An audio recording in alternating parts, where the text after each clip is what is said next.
Hello students, कैसे हैं आप सब। स्वागत है आपका आपके अपने YouTube channel VVN sir's commerce classes में।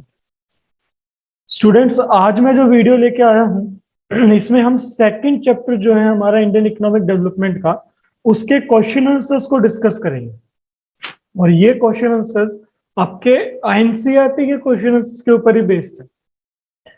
हमने पिछले कुछ वीडियोस में इस चैप्टर का थ्योरेटिकल पोर्शन यानी टॉपिक का डिस्कशन कंप्लीट कर लिया था। तो आज इसके क्वेश्चन आंसर्स को शुरू करते हैं, डिस्कस करते हैं। तो ये स्टार्ट करते हैं आज की क्लास को और देखते हैं पहला क्वेश्चन हमारा क्या है आज की क्लास के लिए।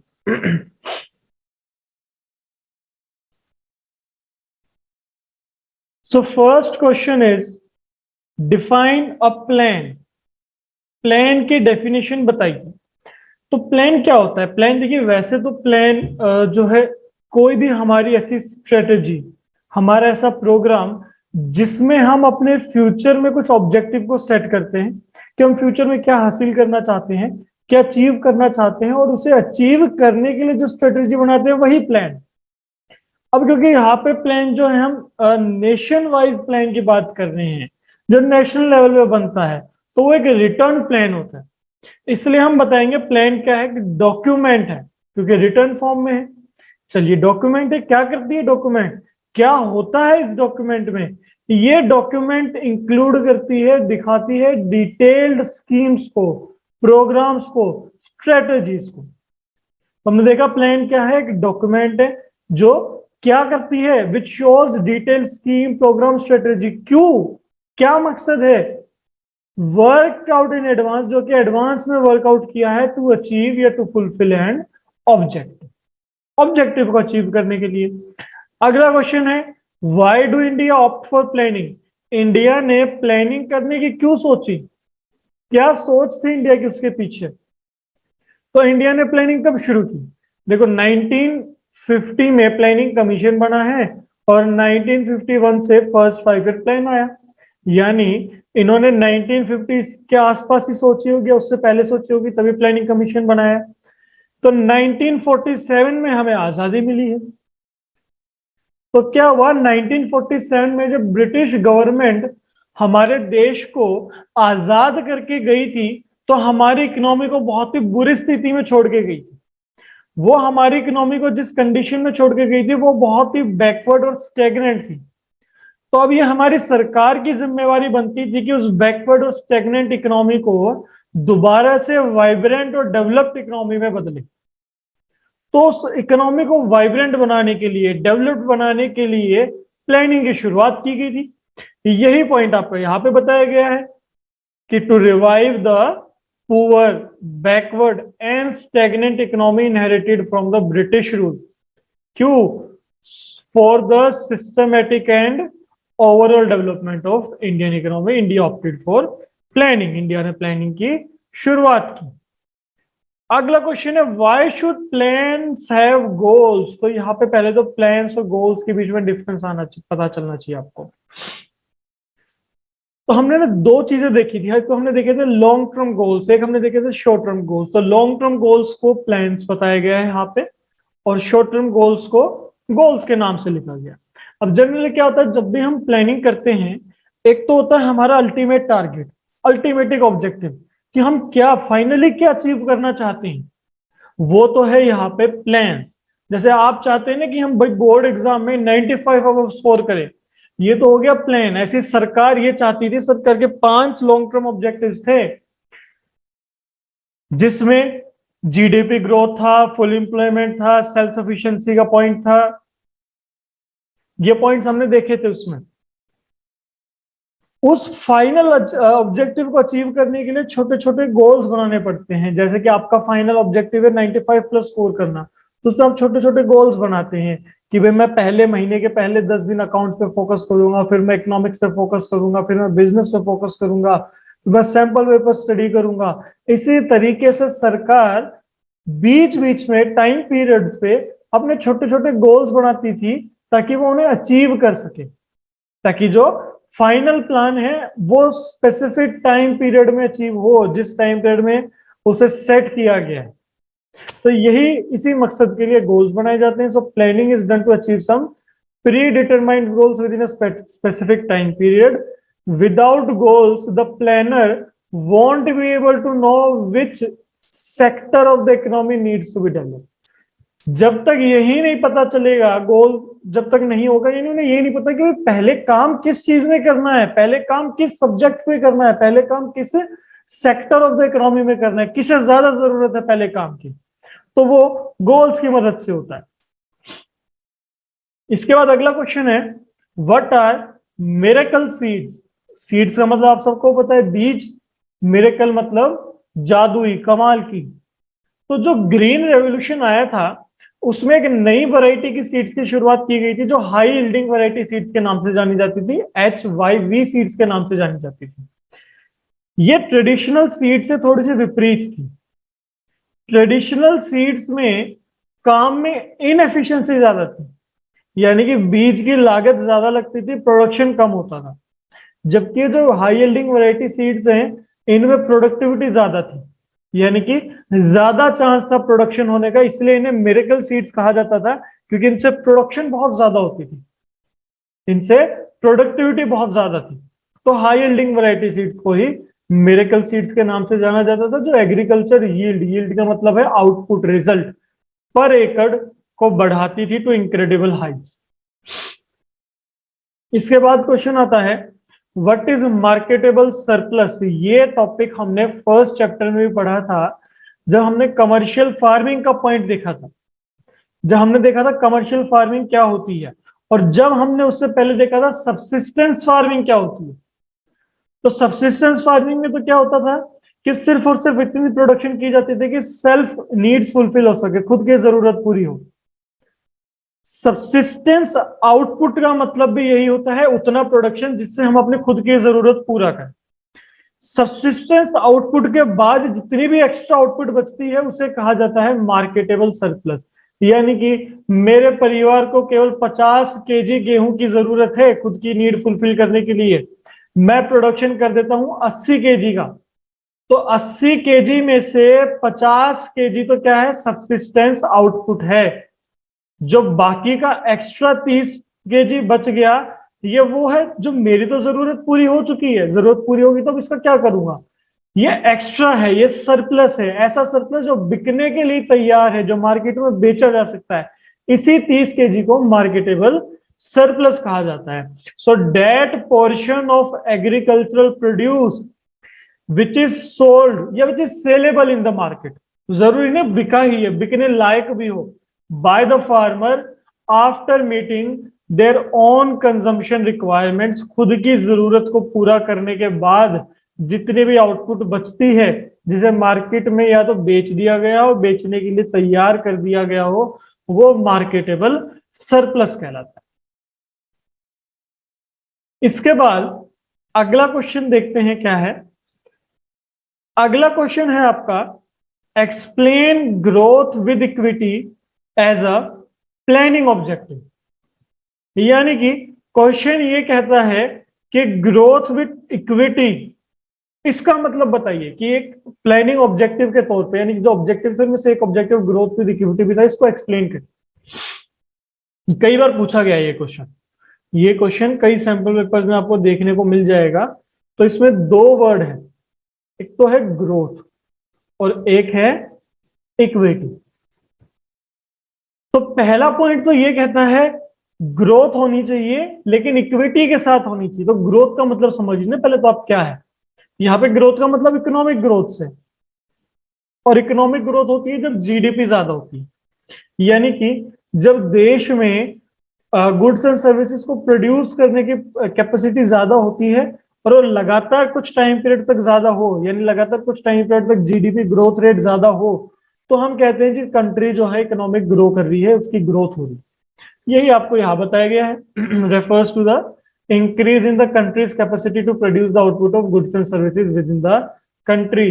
ग्रोथ का मतलब या तो प्रोडक्टिव कैपिटल ज्यादा हो, या हमारी सपोर्ट सर्विसेज ज्यादा है जिसके कारण जीडीपी बढ़ रही है, ये हमारे काम में एफिशिएंसी है जिसके कारण जीडीपी बढ़ रही है. बेसिकली जीडीपी लगातार बढ़ती रहे कुछ टाइम पीरियड तक, तो वही एक इंडिकेटर है कि देश में इकोनॉमिक ग्रोथ होगी। तो फर्स्ट ऑब्जेक्टिव तो हमारा यही था कि जीडीपी ग्रोथ होनी चाहिए। सेकंड पॉइंट ये कहता था कि क्योंकि हम इंक्लूसिव ग्रोथ के ऑब्जेक्टिव को अचीव करना चाह रहे थे, तो खाली ग्रोथ से बात नहीं बन रही थी। ग्रोथ हो, लेकिन वो ग्रोथ विद इक्विटी हो। इक्विटी का मतलब होता है हर व्यक्ति को इतनी इनकम हो उनकी, या देश की जो इनकम हो रही है उसका इतना हिस्सा सबको मिले जितना वो डिजर्व करते हैं, जिनसे वो अपनी बेसिक नीड को फुलफिल कर पाए।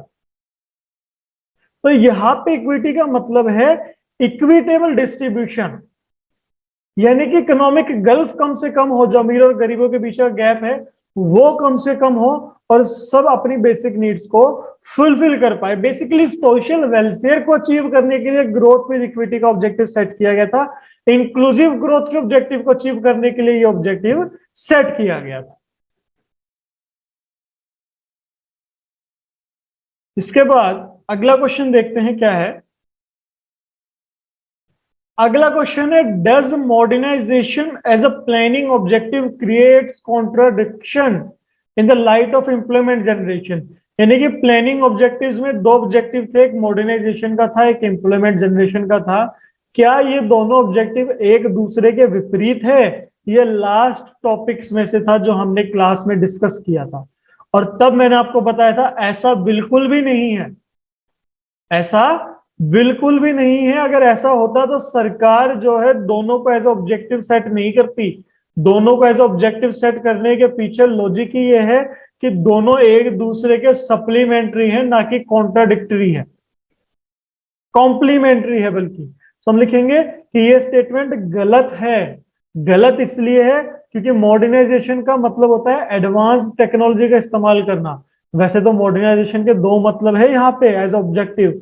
एक तो है एडवांस टेक्नोलॉजी यूज करना, एक ये है कि जो सोशल आउटलुक हमारा आउटडेटेड था, यानी हमारी जो सामाजिक सोच पिछड़ी हुई थी उसे भी इंप्रूव करना। लेकिन यहाँ पे क्योंकि बात स्पेसिफिकली टेक्नोलॉजी के साथ ही है तो हम इसी के बारे में बात करेंगे। तो क्या लिखा है कि मॉडर्नाइजेशन से नई नई टेक्नोलॉजी का इस्तेमाल होता है, और जो टेक्नोलॉजी होती है ना प्रोडक्शन कैपेसिटी को बढ़ाती है, एफिशिएंसी को बढ़ाती है, जिससे ज्यादा डिमांड होती है फिर लेबर्स की। तो हम ये जरूर कह सकते हैं कि मॉडर्नाइजेशन से एम्प्लॉयमेंट अपॉर्चुनिटीज बढ़ती है, इसलिए ये दोनों कॉम्प्लीमेंट्री पॉइंट है। अब देखिए ना, मान लीजिए एक मशीन है, उस मशीन को चलाने के लिए 10 लेबर की जरूरत है। अगर हम एक और मशीन खरीद ले, हमारे पास 2 मशीन हो जाएगी। तो अब कितने लेबर की जरूरत है? अब 20 लेबर की जरूरत है। तो जो पहले एक मशीन यानी मॉडर्नाइजेशन से 10 लेबर यानी 10 लोगों को एम्प्लॉयमेंट मिल रही थी, अब वो हमने जब मॉडर्नाइजेशन ज्यादा कर दिया तो ज्यादा लोगों को एम्प्लॉयमेंट मिल रही है। तो these are supply complementary points, not contradictory points.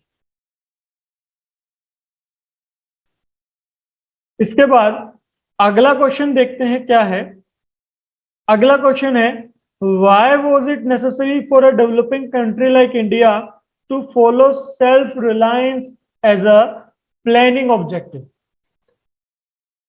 कि इंडिया जैसी कंट्री जो कि डेवलपिंग कंट्री थी, उसे सेल्फ रिलायंस को ऑब्जेक्टिव सेट करने की क्या जरूरत पड़ गई थी? एक प्लानिंग ऑब्जेक्टिव सेल्फ रिलायंस का भी था, तो कह रहे कि इसकी क्या जरूरत पड़ गई?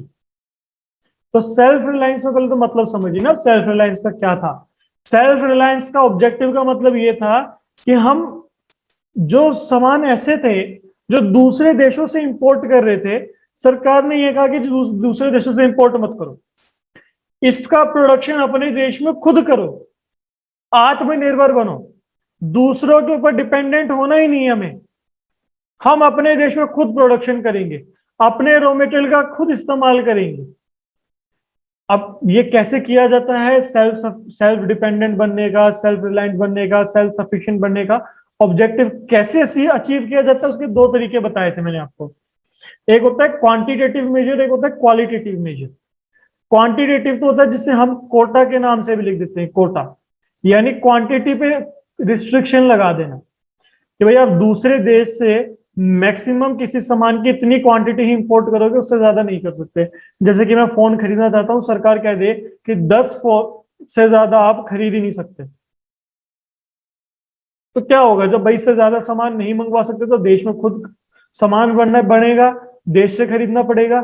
दूसरा, क्वालिटेटिव जिससे हम टैरिफ टैरिफ रिस्ट्रिक्शन के नाम से लिखते हैं, यानी टैक्स रिस्ट्रिक्शन। इसमें क्या होता है, टैक्स रेट बढ़ा दिए जाते हैं, टैक्स रेट इंक्रीज कर दिए जाते हैं, इंपोर्ट ड्यूटीज बढ़ा दी जाती है।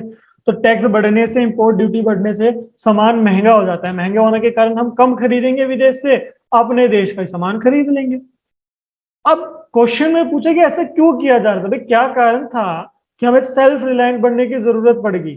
तो दो मेन कारण थे, एक तो था टू रिड्यूस फॉरेन डिपेंडेंस, कि भाई हम दूसरे देशों के ऊपर निर्भर ना हो, हम अपने देश का प्रोडक्शन खुद करें, दूसरों के ऊपर निर्भर नहीं होना, आत्मनिर्भर बनना है।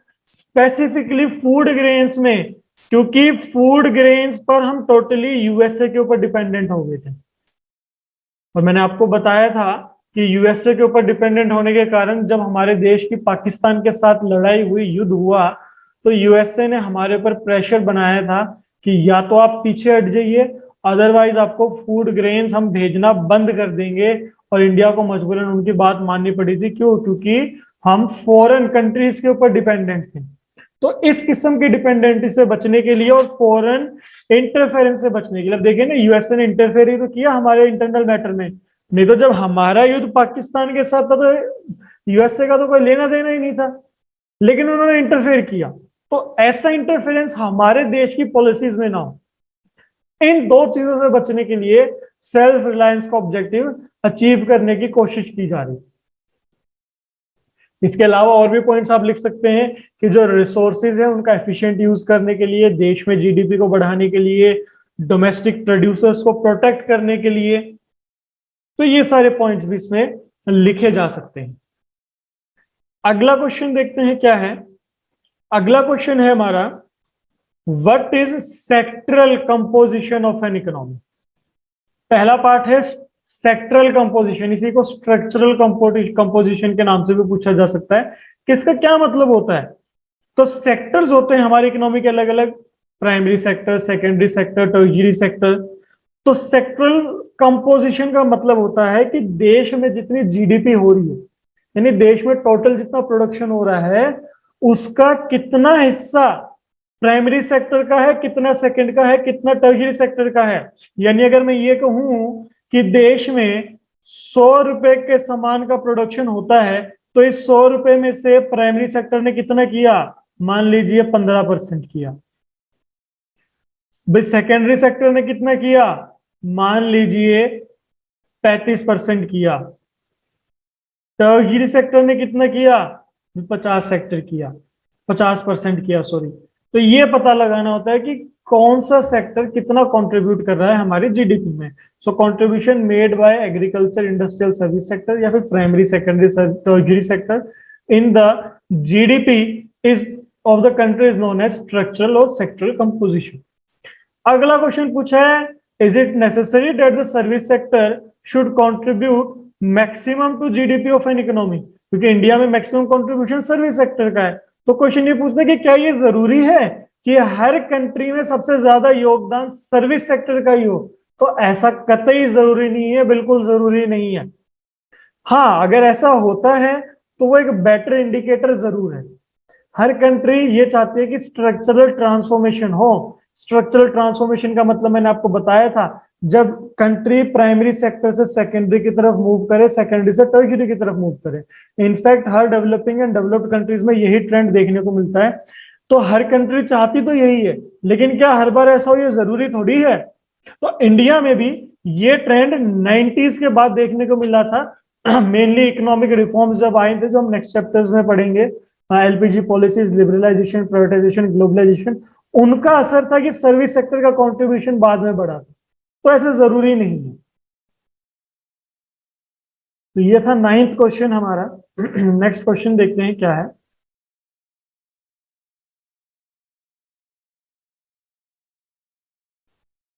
नेक्स्ट क्वेश्चन है, why was public sector given a leading role in industrial development during the planning period. Question ये कहता है कि जब प्लानिंग पीरियड शुरू हुआ, यानी 1951 के बाद का टाइम, 1950s के बाद का टाइम, उसमें देश में इंडस्ट्रियल डेवलपमेंट करने के लिए कि ज्यादा से ज्यादा इंडस्ट्रीज डेवलप हो, उसमें पब्लिक सेक्टर को मेन रोल क्यों दिया गया था? ये हमने देखा था ना कि पब्लिक सेक्टर की डोमिनेंस ज्यादा थी, जब हमने टॉपिक देखा था features of economic policy until the point 1991। तो ऐसा क्यों था? और ना केवल इंडस्ट्रियल डेवलपमेंट के लिए, बल्कि जितनी भी हमारी इकोनॉमिक पॉलिसी थी सब में ही पब्लिक सेक्टर की डोमिनेंस ज्यादा। तो ऐसा क्यों था? ऐसा देखिए मेनली इसलिए था क्योंकि हमारी इकोनॉमी उस टाइम पे बहुत ज्यादा पुअर थी, हमारी कंट्री बहुत ज्यादा गरीब थी। तो इतने बड़े बड़े लोग नहीं थे, इन्वेस्टर्स नहीं थे जो देश में इन्वेस्टमेंट कर सके, कुछ गिने चुने एंटरप्रेन्योर्स ही थे। तो पहली चीज तो कैपिटल की कमी थी इन्वेस्टमेंट करने के लिए। तो जब भाई आम जनता, प्राइवेट व्यक्ति डेवलपमेंट करने के लिए इन्वेस्टमेंट नहीं कर सकता, तो सरकार की ही जिम्मेवारी बनती है, तो फिर सरकार की जिम्मेवारी बनती है। तो फर्स्ट पॉइंट आपका यही है, shortage of capital with private sector, कि प्राइवेट एंटरप्रेन्योर्स के पास कैपिटल ही नहीं था इन्वेस्टमेंट करने के लिए, जो कि जरूरी था डेवलपमेंट के लिए। क्योंकि उस टाइम पे गिने चुने प्राइवेट एंटरप्रेन्योर्स थे, जैसे टाटा थे, बिरला थे। तो सरकार को ये जिम्मेवारी उठानी पड़ी थ्रू पीएसयूज, यानी सरकारी कंपनीज के द्वारा। दूसरी चीज, lack of incentives for private sector, यानी कि उस टाइम पे तो देखो कैपिटल गुड्स की बहुत ज्यादा कमी थी, तो कुछ ऐसे इंसेंटिव्स, कुछ ऐसा मोटिवेशन भी तो चाहिए होता है प्राइवेट सेक्टर को कि वो ज्यादा से ज्यादा इन्वेस्टमेंट करे। वो इस किस्म के इंसेंटिव्स नहीं मिल रहे थे उन्हें। अब इंसेंटिव्स के तौर पे क्या चाहिए भैया आपको? मान लीजिए मैं कहीं पे अपनी इंडस्ट्री खोलना चाहता हूँ, तो मैं क्या चाहता हूँ इंडस्ट्री के तौर पे? मैं ये चाहता हूँ मुझे आसानी से मशीनरीज मिल जाए, मुझे इलेक्ट्रिसिटी कनेक्शन अच्छे से मिल जाए, रॉ मटेरियल अच्छे से मिल जाए, मैं जो सामान तैयार करूँ वो सही प्राइस में बिक जाए ताकि मुझे रिटर्न भी मिले। ऐसा कुछ था ही नहीं, क्योंकि उस टाइम पे देश में ना तो इंफ्रास्ट्रक्चर कुछ अच्छा खासा था भाई, ना तो मशीन्स अच्छे से डेवलप हो पा रही थी, कैपिटल गुड्स नहीं थे, इंफ्रास्ट्रक्चर की कमी थी, ना रोड से, इलेक्ट्रिसिटी भी बहुत अच्छी नहीं थी। साथ के साथ ये लोगों की भी इतनी कमाई नहीं थी, तो डिमांड की कमी थी, तो उनका सामान बिकने के चांसेस भी कम थे। तो कुछ अगर लोगों के पास इतनी क्षमता थी भी थी, गिने चुने एंटरप्रेन्योर्स थे भी जो इन्वेस्टमेंट कर सकते थे, वो जानबूझ के इन्वेस्टमेंट नहीं कर रहे थे क्योंकि उन्हें कोई इंसेंटिव नहीं मिल रहा था, कुछ लोभ नहीं था, लालच नहीं मिल रहा था। तो सरकार की जिम्मेवारी थी कि जो हमारी इकोनॉमी बहुत ज्यादा बैकवर्ड थी, पुअर थी, उसे दोबारा से ट्रैक पे लाए। और एक पॉइंट आप और भी लिख सकते हैं, to kick start the growth process, क्योंकि हमारी इकोनॉमी बहुत ज्यादा पीछे थी ना, तो उसे ट्रैक पे लाने के लिए बहुत बड़ी इन्वेस्टमेंट की जरूरत थी। तो वो बड़ी इन्वेस्टमेंट सिर्फ और सिर्फ सरकार कर सकती थी। तो ये सारे कदम उठाने के लिए सरकार को लीडिंग रोल दिया था। थर्ड है ऑब्जेक्टिव ऑफ सोशल वेलफेयर, क्योंकि थी तो हमारी मिक्स्ड इकोनॉमी ही। अब मिक्स्ड इकोनॉमी थी तो एक प्राइवेट प्रॉफिट मैक्सिमाइजेशन का तो ऑब्जेक्टिव था ही था, लेकिन साथ के साथ सोशल वेलफेयर करने की भी कोशिश की जा रही थी। तो डर ये था कि अगर प्राइवेट एंटरप्रेन्योर्स ही इन्वेस्टमेंट करेंगे तो भाई, क्योंकि वो तो प्रॉफिट मैक्सिमाइजेशन के लिए काम करेंगे, तो उससे सोशल वेलफेयर कहीं पीछे ना रह जाए। डर ये भी था कि कहीं उनसे मोनोपोली ना हो जाए हमारी इकोनॉमी में, तो मोनोपोली से भी बचने के लिए ये कदम उठाया जा रहा है। तो ये आप 3 पॉइंट्स तो इसमें है, इसके एडिशनल मैंने 2-3 पॉइंट्स आपको और बता दिए।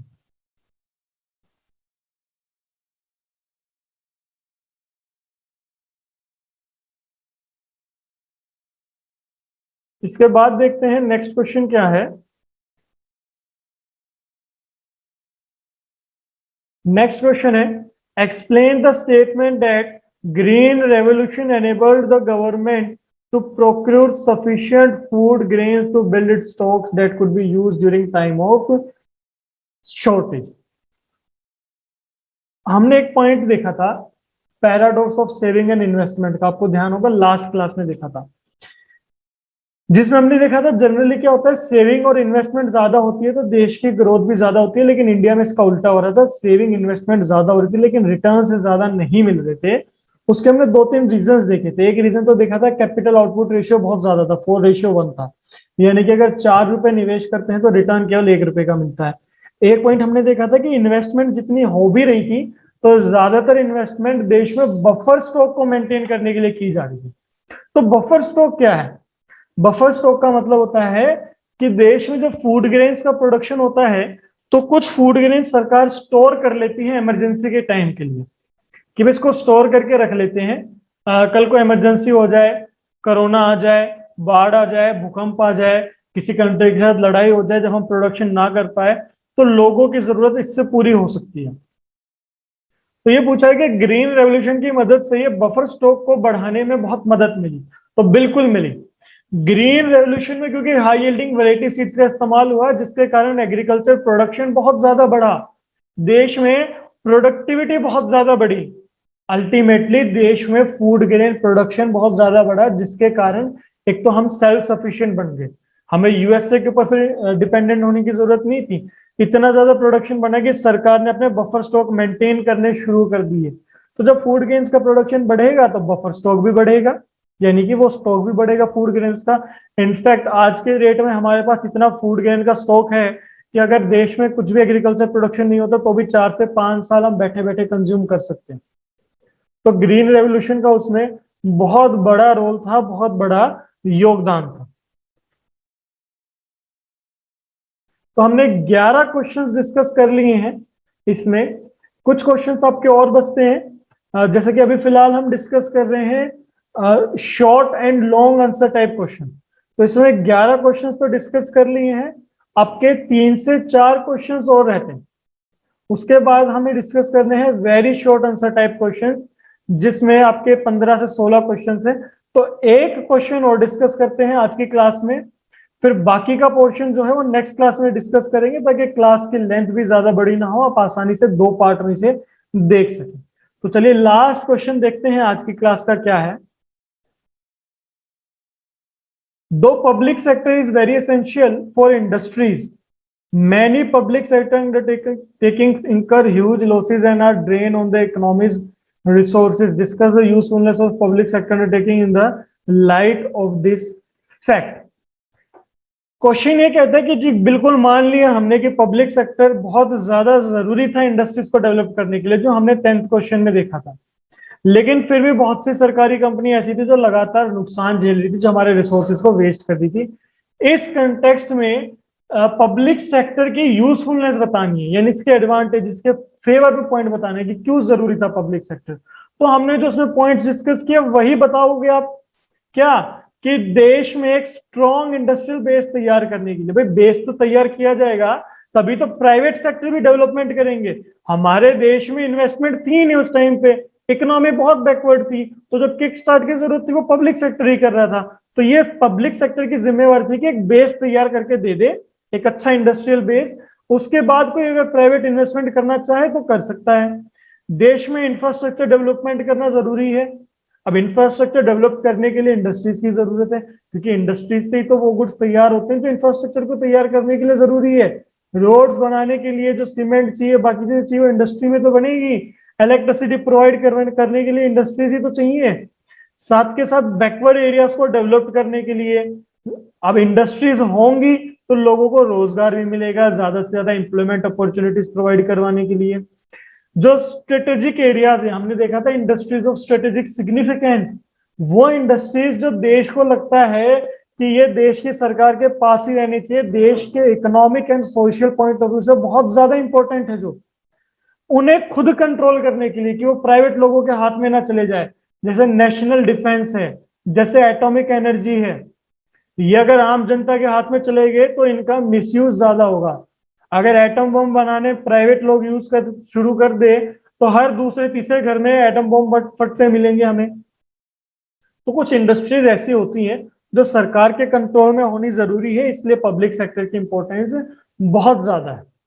मोर ओवर आगे बता रखा है कि पब्लिक सेक्टर प्रॉफिट कमाने के लिए काम नहीं करती है, पब्लिक सेक्टर काम करती है सोशल वेलफेयर के लिए, जो कि एज अ मिक्स्ड इकोनॉमी हमारा एक ऑब्जेक्टिव है। तो लोगों का वेलफेयर करने के लिए भी जरूरी है पब्लिक सेक्टर का होना, पब्लिक इंडस्ट्रीज का होना। तो ये हमारा लास्ट क्वेश्चन था आज की क्लास के लिए।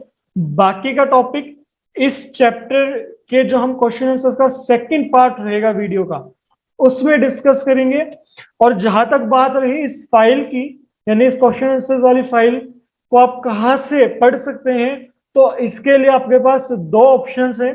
या तो आप इस वीडियो के डिस्क्रिप्शन से जाके आपको लिंक मिल जाएगा, वहां से डाउनलोड कर सकते हैं। अदरवाइज आपने अगर हमारे टेलीग्राम चैनल को ज्वाइन कर लिया है, नहीं किया तो कर लीजिए, वहां पे भी आपको ये फाइल मिल जाएगी, आप वहां से भी इसे डाउनलोड कर सकते हैं। तो ज्यादा से ज्यादा इस फाइल को भी शेयर करें, इस वीडियो को भी शेयर करें, लाइक करें और चैनल को सब्सक्राइब जरूर करें। अब हम मिलेंगे नेक्स्ट क्लास में इसी के सेकंड पार्ट के साथ। तब तक के लिए thanks for watching this video. Stay at home, stay safe and stay healthy.